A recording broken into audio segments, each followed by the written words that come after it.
Hello and welcome. इस lecture में हम लोग पढ़ने जा रहे हैं यंग्स डबल स्लिट एक्सपेरिमेंट, जो कि वेव ऑप्टिक्स का एक बहुत ही इम्पॉर्टेंट टॉपिक है। तो आज की लेक्चर बहुत इम्पॉर्टेंट होने वाली है, क्योंकि ये एक ऐसा टॉपिक है जिससे एटीसी और ऑप्स यानी एयरपोर्ट ऑपरेशन के एग्ज़ाम में 2 क्वेश्चन तो कम से कम पूछे जाने हैं ही। तो इम्पॉर्टेंट बहुत है और सबसे मेन है कि बहुत इजी है। कुछ एक फॉर्मूले हैं और उसी पे सारा क्वेश्चन सॉल्व होता है। तो चलिए हम लोग स्टार्ट करते हैं यंग्स डबल स्लिट एक्सपेरिमेंट। इस एक्सपेरिमेंट में जो हमें ज़रूरत होती है वो होती है स्क्रीन की और एक सोर्स ऑफ लाइट की। तो यहाँ पे हम लोग एक स्क्रीन लेते हैं।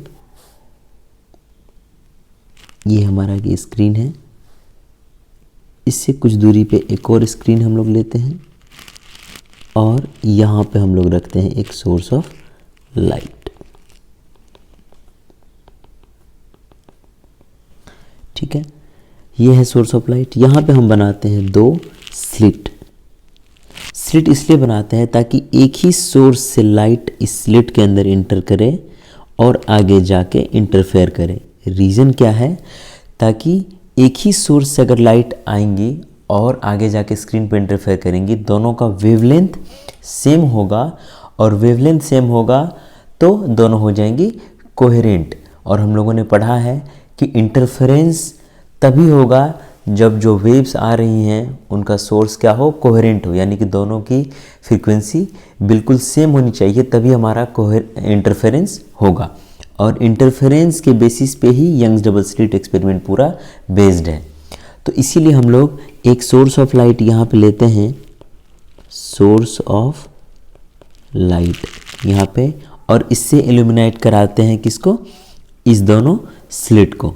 ठीक है, ये दोनों स्लिट को इल्यूमिनेट कराया हमने, तो यहाँ से वेव चली और यहाँ स्क्रीन पे गई, यहाँ से भी वेव चली और यहाँ पे स्क्रीन पे गई, और यहाँ इसने करा इंटरफेयर, यानी यहाँ पे सुपर इम्पोज करा वेव्स ने। ठीक है, इस सेंटर से इसको हम लोग यहाँ से मिला देते हैं ऐसे। ये ड्राइंग बहुत ही इंपॉर्टेंट है, क्योंकि एक दफ़ा ड्राइंग समझ में आ गया तो चीज़ें आपको बहुत ज़्यादा क्लियर लगने लगेंगी। इन दोनों स्लिट के बीच का डिफरेंस है D। एकदम याद रखना है, क्योंकि इसके बेसिस पे फॉर्मूला बनने जा रहा है हमारा। ठीक है, इन दोनों स्क्रीन के बीच का डिस्टेंस हम लोग रख रहे हैं D1, कैपिटल D1। ध्यान रहे यहाँ पे कैपिटल D1 जो है ये उस D से काफ़ी बड़ा है। इतना बड़ा है कि ये दोनों जो वेव हमारी जा रही है ये और ये, इसको हम लोग ऑलमोस्ट पैरेलल जूम कर लेते हैं। यहाँ पर हम लोग लिखेंगे ये हमारा है A, this is slit B, जहाँ पॉइंट पे मिल रहा है इस पॉइंट को हम लोग कह रहे हैं P, इसको कह रहे हैं हम लोग O, यहाँ पे हम लोग इसको कह रहे हैं N, और यहाँ से एक हम लोग परपेंडिकुलर खींच रहे हैं इस पे, इसको हम लोग कह रहे हैं M। ठीक है, तो ये है कि D1 D से बहुत बड़ा है, इतना बड़ा कि हम लोग AP को nearly such that AP nearly parallel to BP। मतलब अब इतना है कि यहाँ जो एंगल बना रहा है ये दोनों ऑलमोस्ट क्या है, पैरेलल हैं। तो यहाँ जो एंगल बनेगा थीटा वो इस एंगल के बराबर हो जाएगा। दिखता नहीं है, कोई कह सकता है कैसे बराबर होगा, लेकिन ये दोनों, ये स्लिट का बीच का डिफरेंस और दोनों स्क्रीन का बीच का डिफरेंस जो है ये D1 इस D से बहुत बड़ा है। यानी कि अगर ये 1 mm है मान लेते हैं, तो ये अगर मान लेते हैं हम लोग 1 मीटर है, तो 1000 टाइम्स ज़्यादा बड़ा हो गया। तो 1000 टाइम्स ज़्यादा बड़ा होने का मतलब कि ये जो दोनों वेव्स हैं वो ऑलमोस्ट पैरेलल है। ठीक है, तो यहाँ भी थीटा एंगल बना और वहाँ भी थीटा एंगल बना और यहाँ भी थीटा एंगल बना। ठीक है, तो ये सारी एंगल हो गई थीटा, और थीटा भी जो बना, थीटा क्या करेगा, theta will tends to 0। Theta क्या हो जाएगा, थीटा बहुत ही छोटा हो जाएगा। ठीक है, कोई प्रॉब्लम? तो यहाँ से हम लोग देखते हैं ये हमारा परपेंडिकुलर है, मतलब ये भी परपेंडिकुलर, ठीक है। तो ये 90 डिग्री, तो ये एंगल कितना हो जाएगा? ये एंगल हो जाएगा हमारा 90 माइनस थीटा।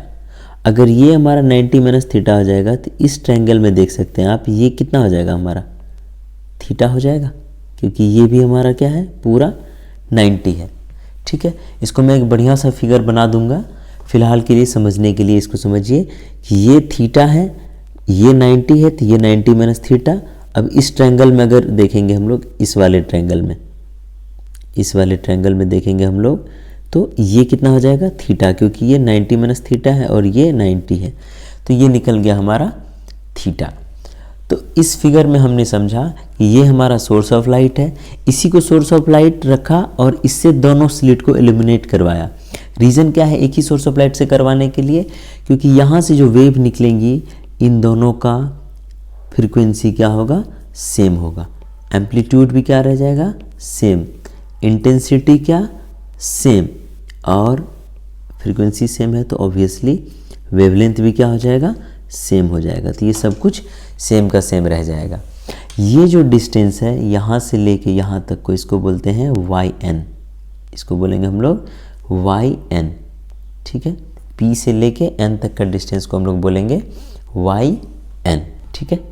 तो ये फिगर क्लियर हो गया होगा।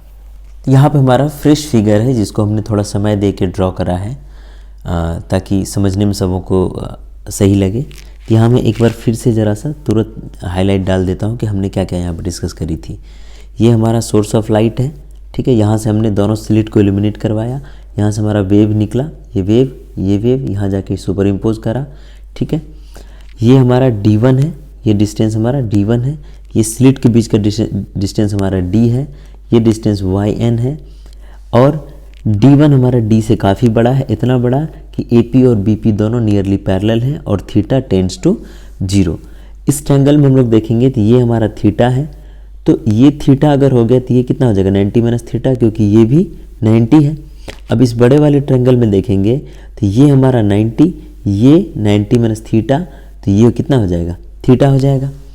ये जो हमारा लाइट है ये मोनोक्रोमेटिक सोर्स ऑफ लाइट रखते हैं ताकि एक ही तरह का वेवलेंथ निकले। अगर हमारा कोई दूसरा सोर्स रखेंगे जो मोनोक्रोमेटिक नहीं होगा तो उससे ज़्यादा वेवलेंथ निकलेगी और हमारा जो इंटरफेरेंस पैटर्न है ये यहाँ पे अच्छा नहीं बनेगा या फिर बनेगा ही नहीं। दूसरी बात, दोनों स्लिट को एलिमिनेट करवाते हैं single monochromatic source of light से फॉर मेकिंग देम कोहेरेंट, ठीक है। ये सब हमने डिस्कस कर लिया है। तो शॉर्ट में हमने इस फिगर को फिर से यहाँ पे समझा दिया। ये फ्रेश फिगर है। इसके बाद हम लोग आगे चलते हैं और देखते हैं कि यंग्स डबल स्लिट एक्सपेरिमेंट में होता है क्या, ठीक है। अब यहाँ पे हम लोग निकालने जा रहे हैं कि ये जो पाथ ट्रेवल किया किसने, इस स्लिट B से लेके P तक जो यहाँ पे वेव ने पाथ ट्रेवल किया और स्लिट A से लेके P तक जो ट्रेवल किया, इन दोनों के बीच का हम लोग निकालने जा रहे हैं डिफरेंस। तो डिफरेंस निकालते हैं हम लोग। कैसे निकालेंगे difference? Difference path difference, path difference को हम लोग कैसे लिखते हैं? ऐसे लिखते हैं डेल x। तो पाथ डिफरेंस क्या हो जाएगा? Difference in the path length, difference in the path length of wave traveled from slit A and slit B to point P on the, तो पाथ डिफरेंस क्या है? Difference in the path length of wave travel from slit A and slit B two point P on the screen, ठीक है। तो हम लोग इसको निकालते हैं। कैसे निकालेंगे हम लोग? तो यहाँ पे हमने मार्किंग कर दी है, ये A है, this is A, this is B and this is P, ठीक है। This is M and this is N। तो हम लोग यहाँ पे कुछ कुछ ट्रायंगल का इस्तेमाल करेंगे, इसीलिए हमने हर एक पॉइंट को प्रॉपरली डेजिग्नेट किया है। तो यहाँ पर हम लोग सबसे पहला ट्रायंगल लेते हैं in triangle A B M. अगर ट्रायंगल ए बी एम में हम लोग देखेंगे, this is A B M.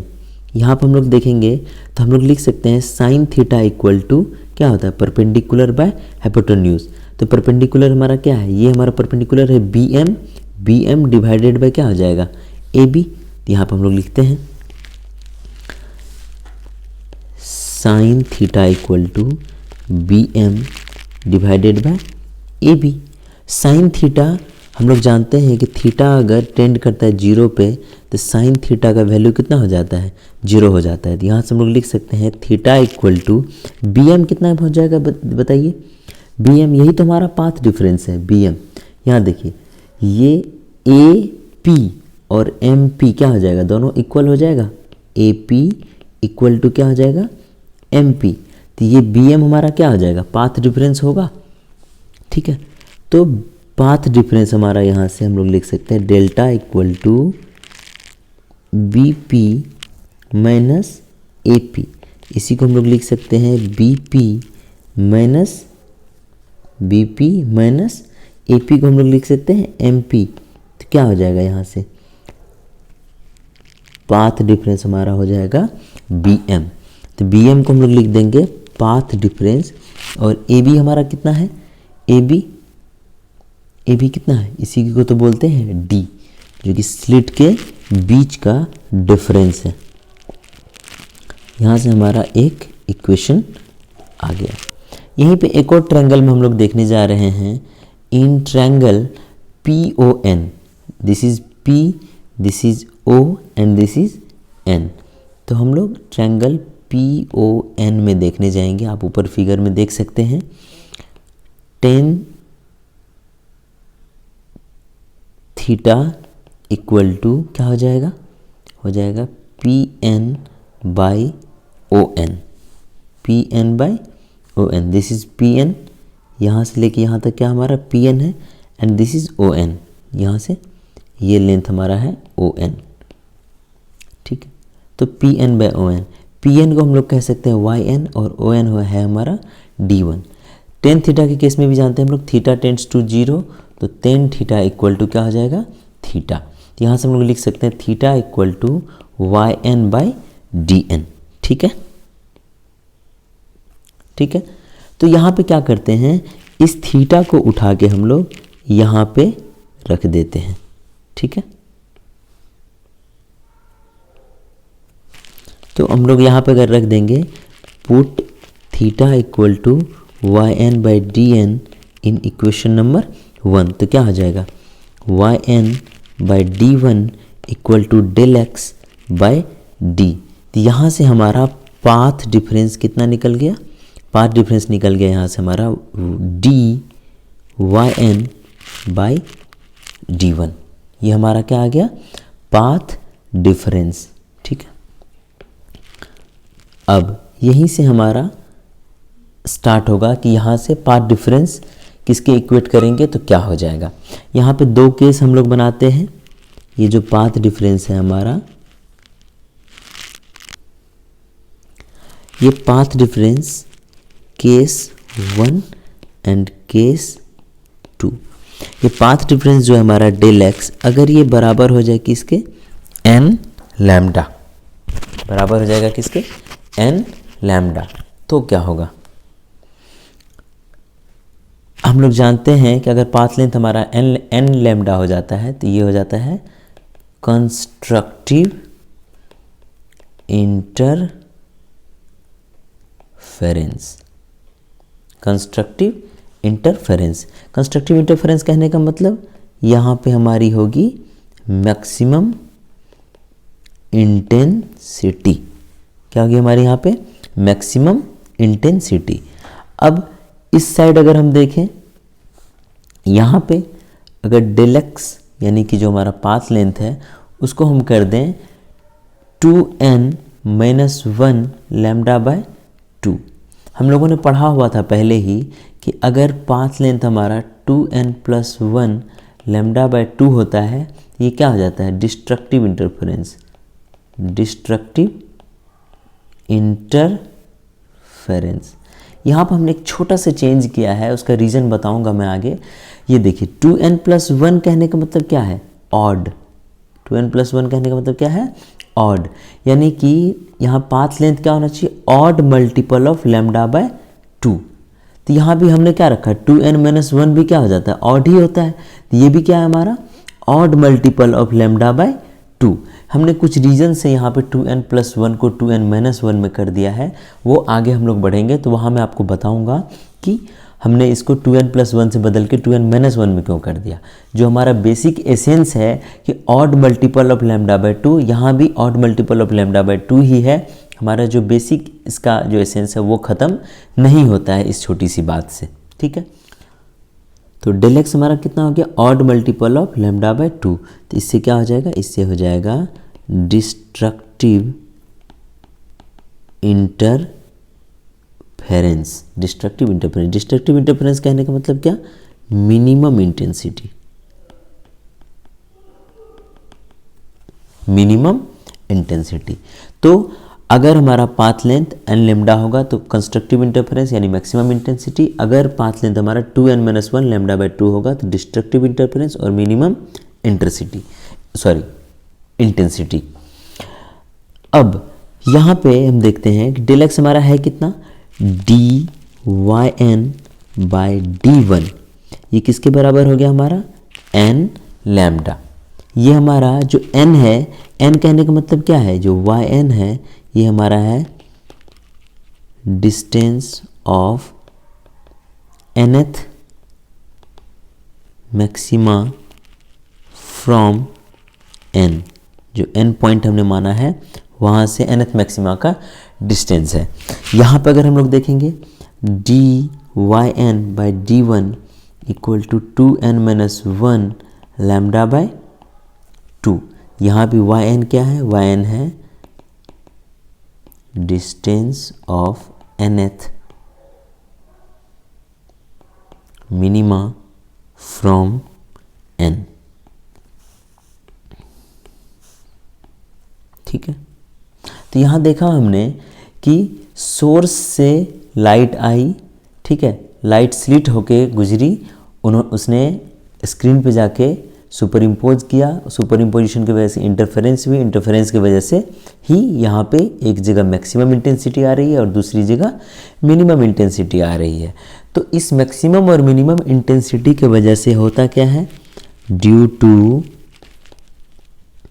This variation in intensity a series of bright and dark strip is observed on the screen, which is called fringe। नाम तो खूब सुना होगा फ्रिंज का सबों ने। तो फ्रिंज उसी को कहते हैं कि जब इंटरफेरेंस के बाद स्क्रीन पे हमारा बहुत सारा डार्क और ब्राइट स्ट्रिप बनता है तो इस पूरे स्ट्रिप के कॉम्बिनेशन को हम लोग बोलते हैं फ्रिंज। वैसी फ्रिंज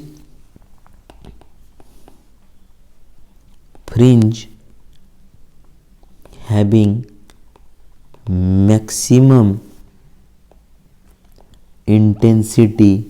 अब यहीं से देखिए, चूंकि दोनों का एम्पलीट्यूड सेम है तो इंटेंसिटी मैक्सिमम कितनी हो जाएगी, अगर इनिशियल इंटेंसिटी आई है तो मैक्सिमम इंटेंसिटी कितनी हो जाएगी, 4i।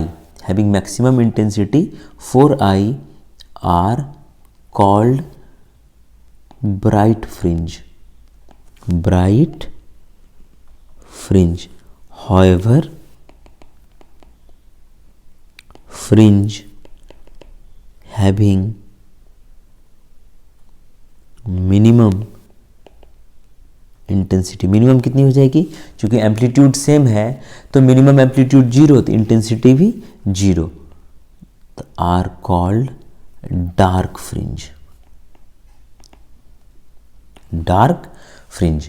तो यहाँ से ये जो आई है, जहाँ पे आई क्या है हमारा, आई हमारा इनिशियल इंटेंसिटी है, जो हमारा इंटेंसिटी ऑफ इनिशियल वेव। जो हमारा वेव जिसने जाके सुपर इम्पोज करा था उसकी इंटेंसिटी हमारी कौन सी, आई। ठीक है, तो जो मैक्सिमम इंटेंसिटी होगी वो हो जाएगी 4i और मिनिमम इंटेंसिटी 0। तो इसीलिए जहाँ मैक्सिमम इंटेंसिटी होगी वहाँ पे एक ब्राइट स्ट्रिप बनेगा और जहाँ मिनिमम इंटेंसिटी होगी वहाँ पे डार्क स्ट्रिप बनेगा, क्योंकि इंटेंसिटी वहाँ पे 0 है। और इस पूरे कॉम्बिनेशन को हम लोग बोलते हैं फ्रिंज। और जो ब्राइट है उसको बोलते हैं ब्राइट फ्रिंज, जो डार्क है उसको बोलते हैं डार्क फ्रिंज। तो यहाँ से हमने देखा कि यंग्स डबल स्लिट में किस तरह से फ्रिंज का फॉर्मेशन होता है on the screen due to the interference of wave. Next हम लोग करने जा रहे हैं mathematical expression for the variation of intensity. क्योंकि इंटेंसिटी हमारी वेरी कर रही है, कहीं पे इंटेंसिटी मैक्सिमम हो जा रही है, कहीं पे इंटेंसिटी 0 हो जा रही है। ठीक है, तो इंटेंसिटी किस तरह से वेरी कर रही है हम लोग उसका भी एक्सप्रेशन करने जा रहे हैं। तो mathematical expression for the variation of intensity. तो जो दो वेव थी हमारी, जो दो वेव थी, हमने इंटरफेरेंस में खूब करा है ये सारी चीज़ें। y1 दोनों की एम्पलीट्यूड क्या थी, सेम थी, a मान लेते हैं हम लोग sign omega T, and y2 ये भी a साइन ओमेगा टी, लेकिन दोनों के बीच में कुछ फेज डिफरेंस था। ठीक है, ये दोनों सुपर इम्पोज करेंगी और बनेगा एक हमारा रिजल्टेंट वेव। क्या बनेगा, y equal to a sine omega T plus delta. यहाँ से a को हम लोग लिख सकते हैं a स्क्वायर इक्वल टू, हमने पढ़ा था a स्क्वायर प्लस यहाँ पे a कितना है, a, एंड b का वैल्यू भी कितना है, a ही है। क्या हो जाएगा, a square plus 2 into a into cos five. a square को लिख सकते हैं हम लोग 2a square plus 2a square cos five. तो a स्क्वायर को लिख सकते हैं 2a स्क्वायर ले लेंगे common, 1 plus cos five. 1 plus cos five क्या होता है, 1 प्लस कॉस फाइव होता है 2 कॉस स्क्वायर 5/2। ये इंपॉर्टेंट है हमारा, इस फॉर्मूला को याद रखेंगे। तो यहाँ से a स्क्वायर बराबर क्या हो जाएगा, 2a square into 2 cos square 5/2। a square बराबर क्या हो जाएगा, 4a स्क्वायर कॉस स्क्वायर 5/2। ये हमारा निकल गया।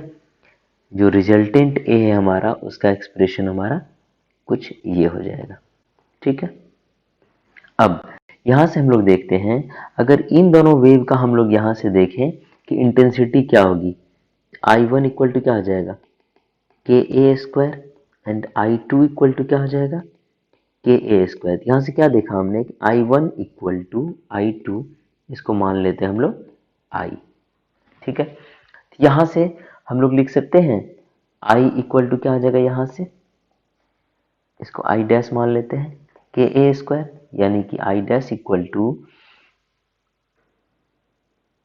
4ka square cos square 5/2।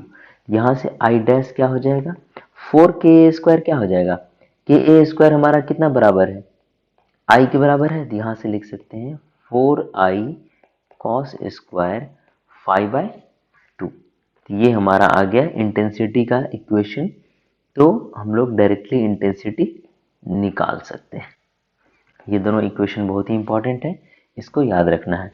ये हमारा इक्वेशन हो गया for the variation of amplitude, equation for the variation of amplitude,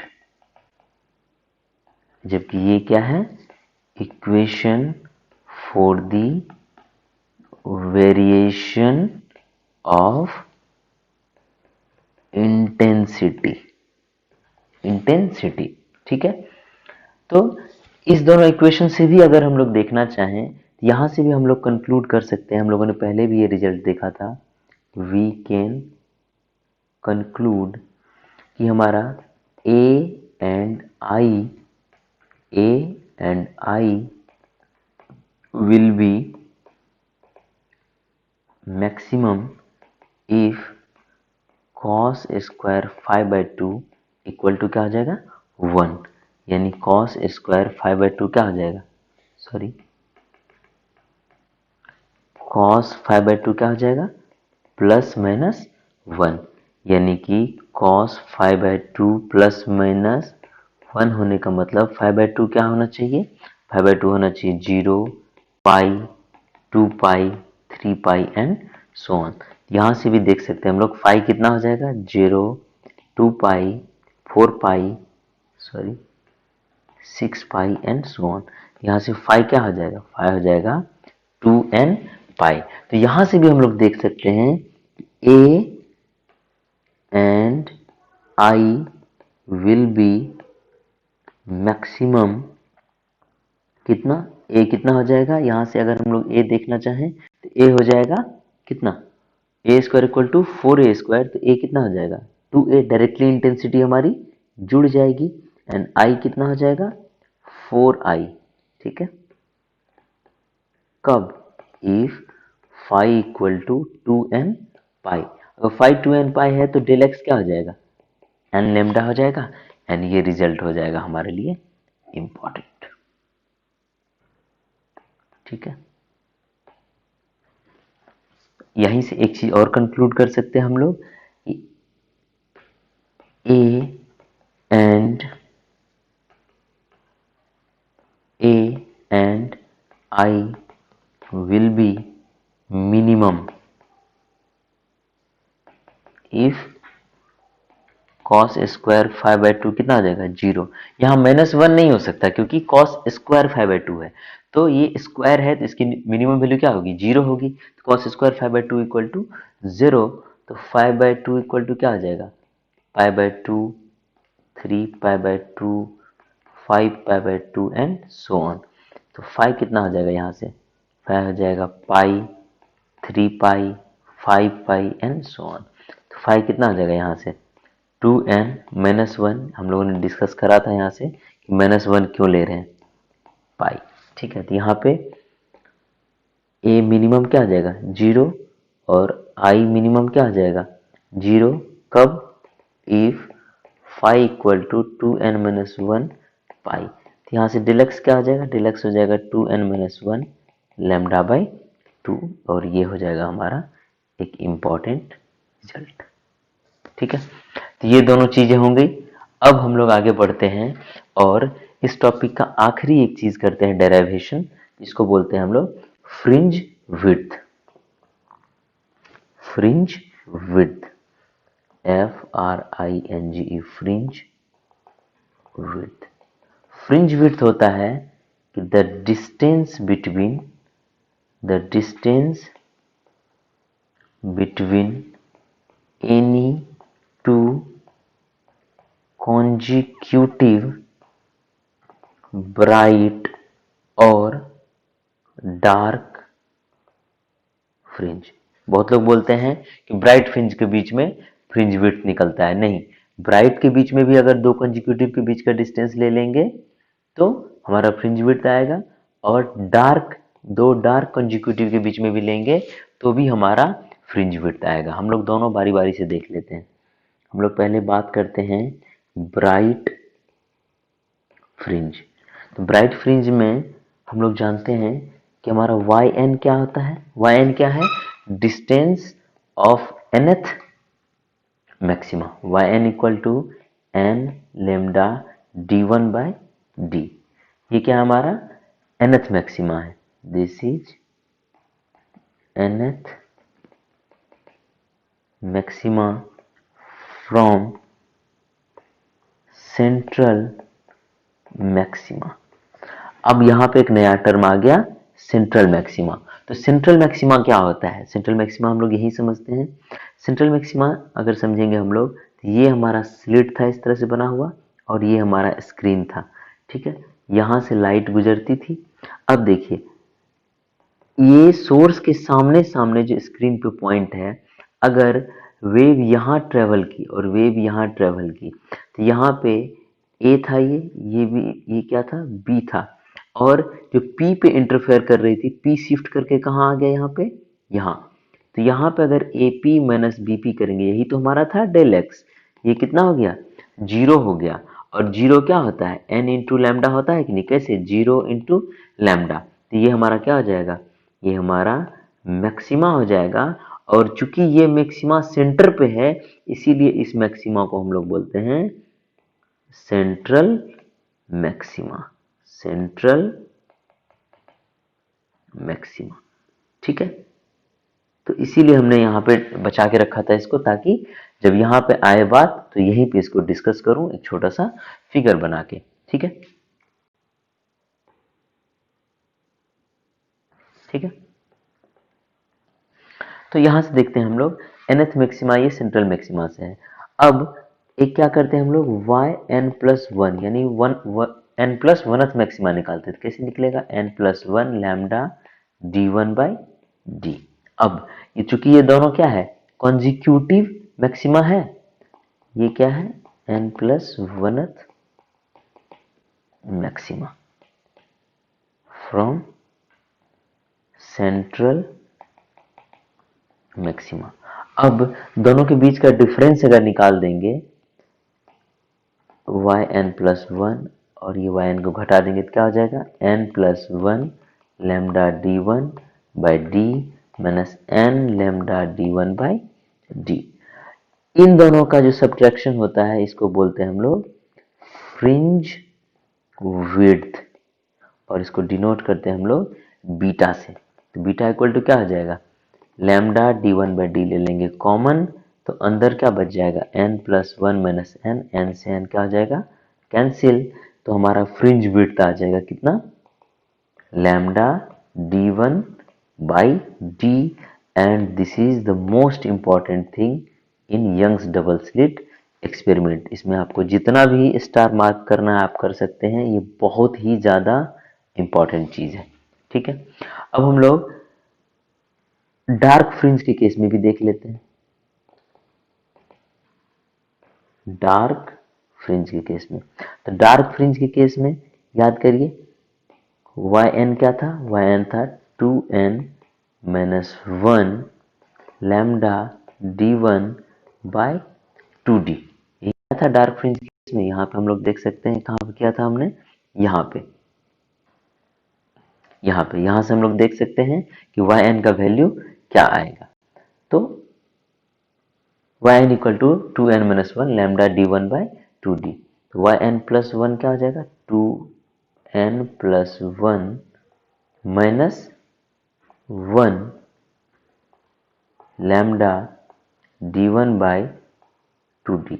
इसको सब्ट्रैक्ट कर देते हैं, क्या आ जाएगा, lambda D one by two d आ जाएगा कॉमन, अंदर में क्या बच जाएगा, अंदर में बच जाएगा two N plus two minus one minus two N plus one. तो ये माइनस वन से plus one cancel, two N से टू एन कैंसिल, तो क्या बच गया, lambda D one by two D into two. यहाँ हमने एक ही साथ कर दिया है ये यहाँ का और यहाँ का कैलकुलेशन, आप चाहे तो एक बार एक्सपेंड करके भी कर सकते हो। तो यहाँ पे इसी को क्या कहा जाता है, इसी को तो बोलते हैं फ्रिंज विड्थ। ये क्या हो जाएगा, टू से to cancel, lambda D one by D. तो यहाँ से हमने देखा कि फ्रिंज विड्थ चाहे आप दो डार्क फ्रिंज के बीच में निकालें या फिर आप दो ब्राइट फ्रिंज के बीच में निकालें, फ्रिंज विड्थ हमारा सेम ही आएगा। इसके बाद एक छोटा सा चीज और इसमें रह जाता है, यहाँ पे देखिए ये हमारा स्लिट है और ये हमारा स्क्रीन है। ठीक है, ये जो पैटर्न बनेगा इसके ऊपर, यहाँ पे सोर्स है, सोर्स ने लाइट भेजा और यहाँ से लाइट ने निकल के किया इंटरफेरेंस, और ये है हमारा क्या, सेंट्रल मैक्सिमा। तो कुछ इस तरह से बनता है, ये हमारा क्या बन रहा है, ब्राइट फ्रिंज, और ये हमारा बन रहा है, मान लेते हैं डार्क फ्रिंज। इसी तरह से नीचे भी बनेगा डार्क फ्रिंज, और ये बना हमारा ब्राइट फ्रिंज। इस तरह से फ्रिंज बनता है। ठीक है, तो यहाँ पे दो कंजिक्यूटिव डार्क या फिर दो कंजिक्यूटिव ब्राइट जो इस जगह पे एंगल बनाएंगे, इस एंगल को कहते हैं हम लोग फाई।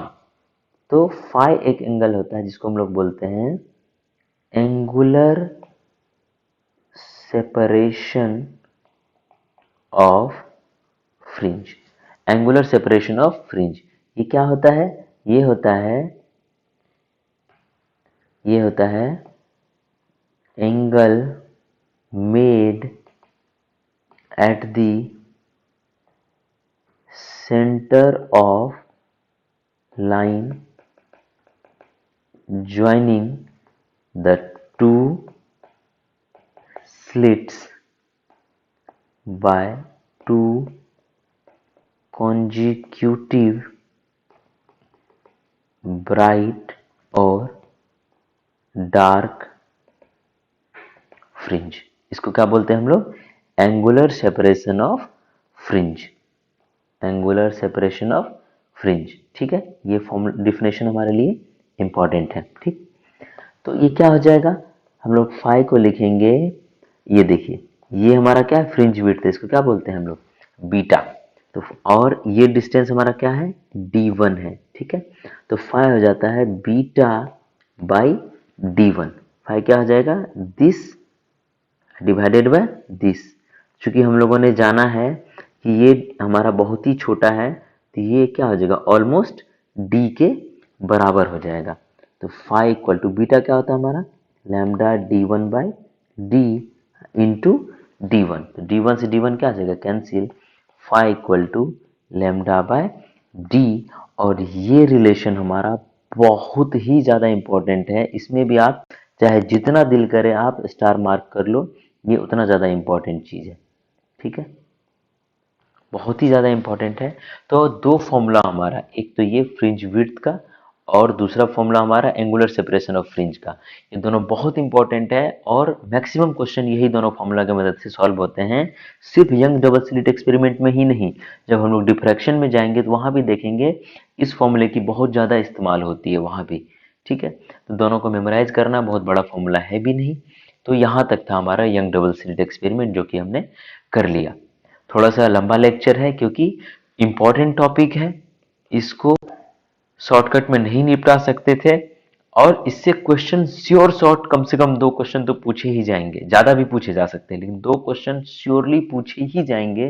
तो इसको लाइटली नहीं निपटा सकते थे, इसीलिए हमने इसको डिटेल से पढ़ाया और उम्मीद है कि आपको समझ में आया होगा। अगर समझ में आया है तो इस लेक्चर को आगे बढ़ाइए अपने दोस्तों को और चैनल को सब्सक्राइब करिए एंड जो भी वीडियोज आते हैं उसको शेयर कर दीजिए, ताकि जो भी और लोग तैयारी कर रहे हैं एटीसी और एयरपोर्ट ऑपरेशन की, उनको भी मदद मिल जाए। तो आज के लिए बस इतना ही। Thank you and stay connected.